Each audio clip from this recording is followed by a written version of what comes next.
दोस्तों, हिंदी की बिंदी चैनल में आप सभी का स्वागत है। तो दोस्तों, आज के इस वीडियो में आप सभी के लिए EMRS TGT में दिए गए हिंदी साहित्य का उद्भव और इसके अलावा हिंदी साहित्य की जो गद्य विधाएं हैं, तो इन दोनों ही टॉपिक को हम कवर करेंगे। तो देखिए, यहाँ ये भी बात मैं कह दूं कि अगर आपने थंबनेल में इसको देखा कि यहाँ पे तो EMRS लिखा हुआ है, तो केवल वही विद्यार्थी देखेंगे। देखिए, हिंदी साहित्य है, साहित्य सबको पढ़ना है, हिंदी साहित्य की गद्य विधाएं सबको पढ़नी है, तो सभी के लिए ये टॉपिक महत्वपूर्ण है। ज़रूरी नहीं कि ऊपर क्या थंबनेल दिया गया है तो उसके अनुसार आप समझें कि ये हमारा टॉपिक नहीं है, क्योंकि ये हिंदी साहित्य है और इसका सिलेबस जो है मिला जुला ही रहेगा, चाहे आप किसी भी परीक्षा की तैयारी कर रहे हो। हाँ, अगर कहानी, उपन्यास, नाटक आदि की बात कर ले तो उनमें शायद फ़र्क होगा, क्योंकि कुछ कहानियाँ आपको पढ़नी है, कुछ नहीं पढ़नी है। लेकिन जहाँ तक साहित्य से संबंधित प्रश्न है वो आप सभी के लिए महत्वपूर्ण है। तो चलिए शुरू करते हैं। हिंदी साहित्य का जो उद्भव है वो किस प्रकार से हुआ, इसकी शुरुआत कहाँ से हुई, कब से जो है इसके को, तो यहाँ जो है हिंदी भाषा का उद्भव नहीं बता रही हूँ मैं, हिंदी साहित्य का जो उद्भव है वो किस प्रकार हुआ। तो हिंदी भारत और विश्व में जो है सबसे अधिक बोले जाने वाली भाषा है। उसकी जड़ें प्राचीन भारत की संस्कृत भाषा तक जाती है। तो इसकी शुरुआत अगर बात कर ले, और संस्कृत को जो है सभी भाषाओं की जननी कहा गया है, तो सभी भाषाओं की जो शुरुआत है वो संस्कृत से ही हुई है। परंतु ये कब हुआ था? प्राचीन में हुआ था।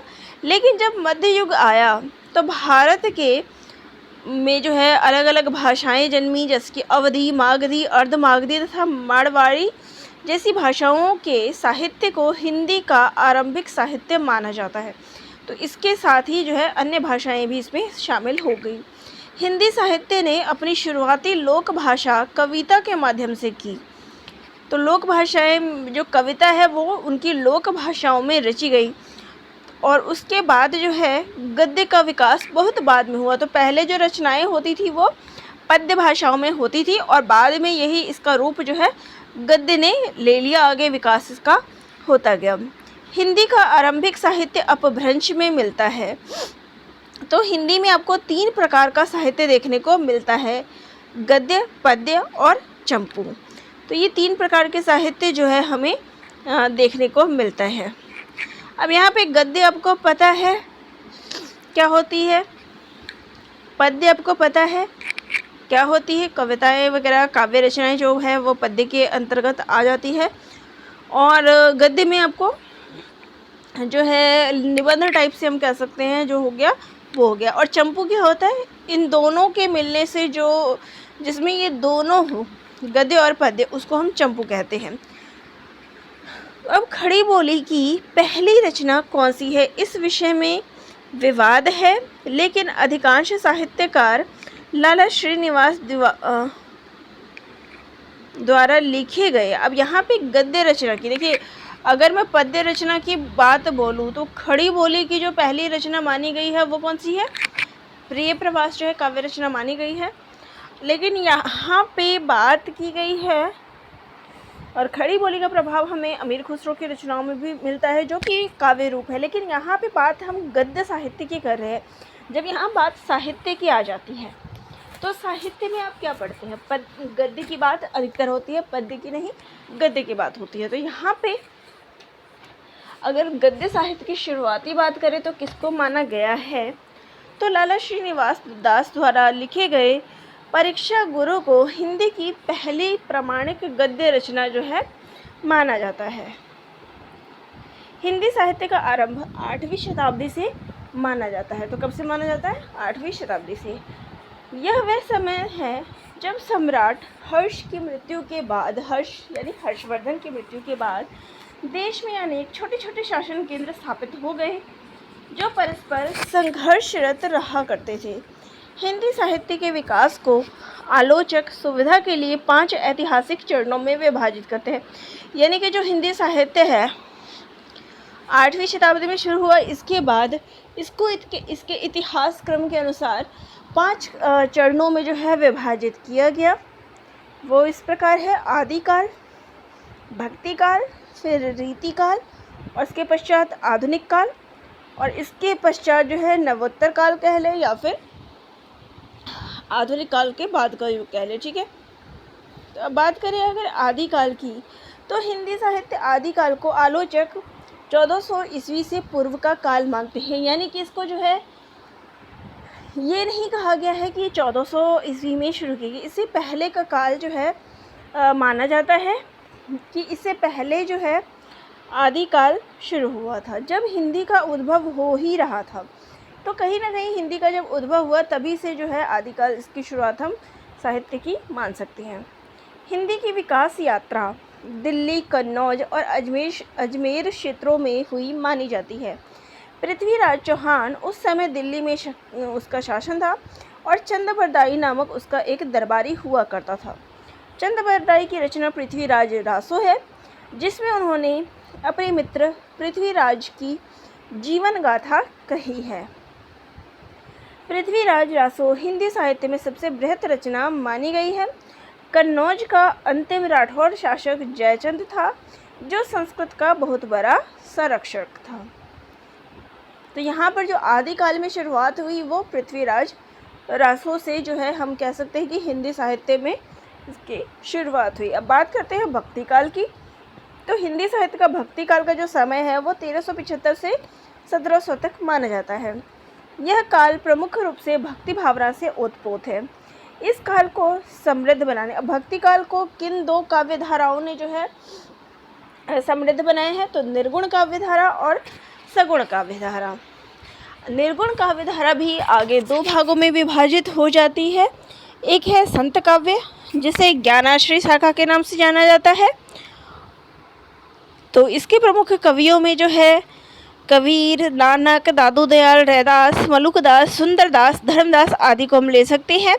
इसके बाद दूसरा जो है वो है सूफी काव्य धारा का, जिसको हम प्रेमाश्रय शाखा भी कहते हैं। और इस शाखा के प्रमुख कवि की बात करें तो मलिक मोहम्मद जायसी, कुतुबन, मंझल, शेख नवी, काशिम शाह, नूर मोहम्मद आदि जो है इसमें आते हैं। भक्ति काल की दूसरी धारा को सगुण भक्ति धारा कहा जाता है। सगुण भक्ति धारा भी आगे दो भागों में विभाजित है, रामाश्रय और कृष्णाश्रय। रामाश्रय शाखा के प्रमुख कवि तुलसीदास, अग्रदास, नाभादास, केशवदास, हृदयराम, प्राणचंद चौहान, महाराज विश्वनाथ सिंह और रघुनाथ सिंह जो है सगुण भक्ति शाखा के अंतर्गत आते हैं। वहीं पे बात करें अगर कृष्णाश्रय शाखा के प्रमुख कवियों की जो कृष्ण को मानते थे, तो इसमें प्रमुख थे सूरदास और अन्य में आते हैं नंददास, कुंभनदास, शीत स्वामी, गोविंद स्वामी, चतुर्भुज दास, कृष्णदास, मीरा, रसखान, रहीम आदि। तो चार प्रमुख कवि जो अपनी अपनी धारा का प्रतिनिधित्व करते हैं। तो यहाँ पे ये चार जो है इसके प्रमुख कवि जो है आपको भक्ति काल के मिल जाते हैं। कबीरदास निर्गुण के और ज्ञानाश्रय शाखा, मलिक मोहम्मद सूफी काव्य धारा के, सूरदास कृष्ण काव्य धारा के और तुलसीदास राम काव्य धारा के। ठीक है, अब बात करते हैं रीति काल की। तो हिंदी साहित्य का रीति काल का जो समय है वो 1700 से लेके 1900 संवत माना गया है, यानी कि सन 1643 से सन 1843 तक। रीति का अर्थ क्या है? तो रीति का अर्थ है बना बनाया रास्ता या बंधी बंधाई परिपाटी। इस काल को रीति काल क्यों कहा गया? क्योंकि इस काल में अधिकांश कवियों ने श्रृंगार वर्णन, अलंकार प्रयोग, छंदबद्धता आदि से बंधे रास्ते की ही कविताएं रची।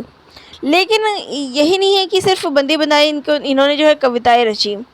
इस काल में भी जब रीति मुक्त की बात करें तो उसमें घनानंद बोधा, ठाकुर, गोविंद सिंह आलम, ये सब ऐसे थे जिन्होंने अपनी रचनाएं जो है मुक्त में अवस्था में की, यानी मुक्त विषय इन्होंने लिया। तो इस काल को, रीति काल को जो है तीन खंडों में आगे विभाजित करते हैं, रीतिबद्ध, रीति सिद्ध और रीति मुक्त। अब रीति सिद्ध की बात कर ले तो इसमें बिहारी जो है प्रमुख कवि हैं इसके। तो यहाँ पे जो रीति काल के कवि आप देख सकते हैं केशवदास जो उसमें प्रमुख है रीति सिद्ध में, और रीतिबद्ध में केशवदास हो गए, रीति सिद्ध में आपको बिहारी मिल गए, फिर भूषण, मतीराम, घनानंद सेनापति भूषण भी रीति सिद्ध में आ जाते हैं। फिर ये सारे जो है घनानंद सेनापति ये सब रीति मुक्त में आ जाते हैं। आधुनिक काल की बात करें इसके बाद, तो आधुनिक काल हिंदी साहित्य पिछली 2 सदियों में विकास के अनेक पड़ावों से गुजरा है। यानी सबसे ज़्यादा जो विकास की बात करें वो आधुनिक काल में हुआ, जिसमें गद्य तथा पद्य दोनों धाराओं का जो है विकास हुआ है। जहाँ काव्य में इसे छायावादी युग, प्रगतिवादी युग, प्रयोगवादी युग और यथार्थवादी युग इन सभी नामों से जाना जाता है, वहीं गद्य की बात करें तो भारतेंदु युग, द्विवेदी युग, रामचंद्र शुक्ल व प्रेमचंद युग या तथा अद्यतन युग का नाम दिया गया। यानी आधुनिक काल में दोनों धाराओं का जो है उदय हुआ है। अद्यतन युग के गद्य साहित्य में अनेक ऐसी साहित्यिक विधाओं का विकास हुआ। तो जब बात आती है अद्यतन युग की, तो इसमें भी अलग अलग विधाओं का विकास हुआ। जितनी पहले जो है साहित्य की इतनी विधाएं विकसित नहीं थी, साहित्य की अलग अलग विधाएं जो है विकसित हुई, जैसे डायरी, यात्रा विवरण, आत्मकथा, रूपक, रेडियो नाटक, पटकथा लेखन, फिल्म आलेख इत्यादि का विकास अद्यतन युग में हुआ। अब बात कर लेते हैं नवोत्तर काल की। तो नवोत्तर काल की कई धाराएं हैं। एक, पश्चिम की नकल को छोड़ एक अपनी वाणी पाना। 2, अतिशय अलंकार से परे सरलता पाना। यानी कि जहाँ पहले काव्य में आप अलंकार वर्णन देखते थे, वहाँ काव्य रचनाएं जो है सरलता पूर्वक सरल जीवन से संबंधित, जीवन और समाज के प्रश्नों से संबंधित जो है रचनाएं होने लगी। कंप्यूटर के आम प्रयोग में आने के साथ साथ हिंदी में कंप्यूटर से जुड़ी नई विधाओं का भी समावेश हुआ। यानी जो हिंदी है उसमें नई नई धाराएं, नई नई चीज़ें भी जुड़ी, जैसे चिट्ठा लेखन और जालघर की रचनाएं। हिंदी में अनेक स्तरीय हिंदी चिट्ठे, जालघर व जाल पत्रिकाएं प्रकाशित होने लगी। जाल घर या जाल पत्रिकाओं से यहाँ जो हमें इंटरनेट पे मिलती है उनका तात्पर्य है यह जाल, यानी कि हम जाल क्या होता है, वेब। तो वेब पे हमें यानी कंप्यूटर पे जो हमें वेबसाइट्स जो आप देख रहे हैं, तो इन सब पे जो हमें मिलती है वो होती है। यह कंप्यूटर साहित्य केवल भारत में ही नहीं अपितु विश्व के हर कोने से लिखा जा रहा है। इसके साथ ही अद्यतन युग में प्रवासी हिंदी साहित्य के एक नए युग का आरंभ भी माना जाता है। तो इस प्रकार से जो है हिंदी साहित्य का या हिंदी गद्य साहित्य का जो है विकास बढ़ता ही गया, होता ही गया है।